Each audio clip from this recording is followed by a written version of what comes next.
Le 5 juin 1983 devant une France en délire, Yannick Noah est entré dans la légende en remportant la finale simple messieurs de Roland-Garros face à son adversaire, Mats Wilander.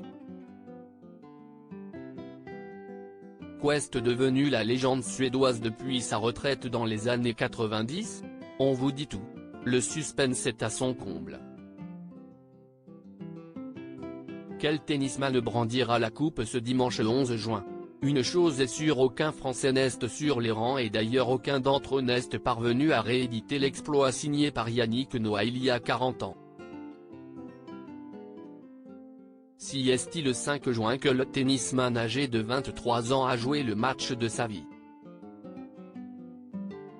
En 3 petits sets, 6, 2, 7, 5, 7, 6, il liquide le champion suédois Mats Wilander et déclenche l'hystérie dans les gradins de Roland-Garros et aussi derrière les postes de télévision. Au lendemain de sa victoire, le journal L'Équipe titre fièrement une étoile est née. L'histoire, si est connue, ne retient que le nom des vainqueurs. Pour Mats Wilander qui avait remporté le titre l'année précédente, à l'âge de 17 ans, le coup est rude. Le jeune joueur se remet au travail et ça paye. Exceptionnel sur terre battue, Wilander fait aussi des merveilles sur surface rapide. Jusqu'en 1988 il reste parmi les meilleurs joueurs du monde. Il remporte, durant cette période, 7 victoires en tournoi du Grand Chelem, 3 à Roland-Garros, en 1982, 1985 et 1988, 3 aux internationaux d'Australie, en 1983, 1984 et 1988, et une à l'US Open, en 1988.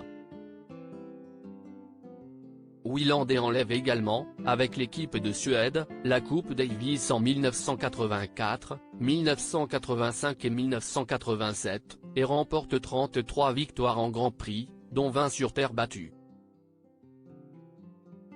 Mats Wilander ne s'est jamais vraiment éloigné des cours de tennis. Le déclin commence en 1988, après une blessure grave au genou, qui contraint le joueur à se retirer.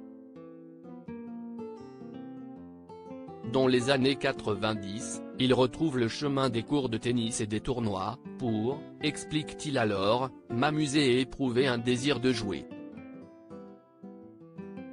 En 1995, Wilander qui s'avançait en dilettante est revenu parmi les 50 meilleurs mondiaux, mais à la suite d'un double messieurs avec son partenaire Karol Nowacek, il est contrôlé positif à la cocaïne et est suspendu pendant 3 mois. L'année suivante, il prend sa retraite définitive sans toutefois faire ses adieux au tennis. Capitaine de l'équipe de Suède en Coupe Davis puis entraîneur de Mara Safin en 2001, de Tatiana Golovin en 2007 et de Paul-Henri Mathieu en 2008, il est aujourd'hui animateur de la série télévisée Game, 7 and Mats, Jeux, 7 et Mats, maintenant Mats. Sur Eurosport et a tenu une chronique dans l'équipe. Ex-époux d'une ancienne mannequin sud-africaine prénommée Sonia, la légende du tennis est le père attentif de 4 enfants Emma, Karl, Eric et Oscar. Il est particulièrement dévoué à Eric, le garçon est en effet atteint d'une rare maladie, l'épidermolyse bulleuse. Mats Wilander combat avec son fils au travers des actions de son association la MW Foundation.